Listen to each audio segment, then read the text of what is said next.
Well, when I was going to seminary up in Portland, Western Conservative Baptist Seminary, one of the best things I did was to intern here at Bethel.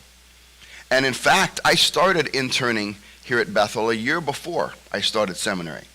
Did that intentionally because I wanted to be sure before I pursued a life of vocational freed-up ministry, I wanted to be sure that that is truly what I wanted to do and what God was truly leading me in.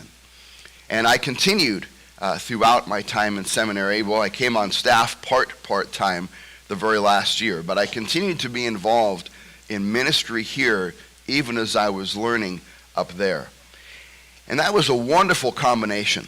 I was getting practical experience right along with biblical instruction, and that combination was invaluable. And because of that experience in my life, I believe that really is the optimal way to learn. You know, the book of James says that faith without works is dead. And I think in a similar way, learning without practice is dead.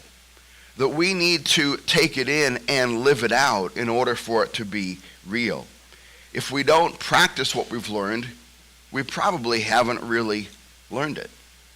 Education and application really go together.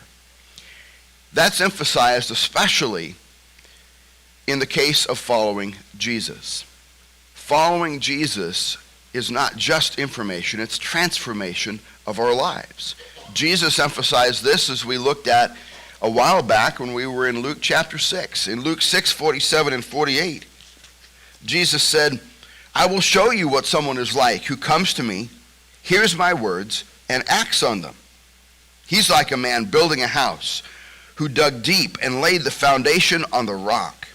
So when the flood came, the river crashed against that house and couldn't shake it because it was well built." And so Jesus emphasized there the need to not only hear his words, but to act on his words. That is the only way to truly build on the firm foundation of Christ, a foundation that will endure forever.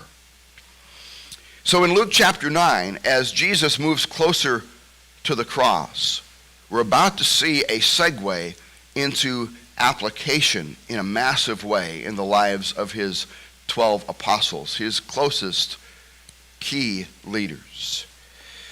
He's been preparing them, primarily by showing them what to do. Now he's about to turn it over to them on a short-term mission trip so that they can put into practice some of what they've learned. As he prepares to go to the cross for us, knowing he will rise and return to heaven and leave his leaders with the responsibility to carry on his mission, he wants to give them a mission trip where they can practice that before they get into the big game. He especially wants to prepare the 12 apostles that way because they're the ones that he will entrust the church to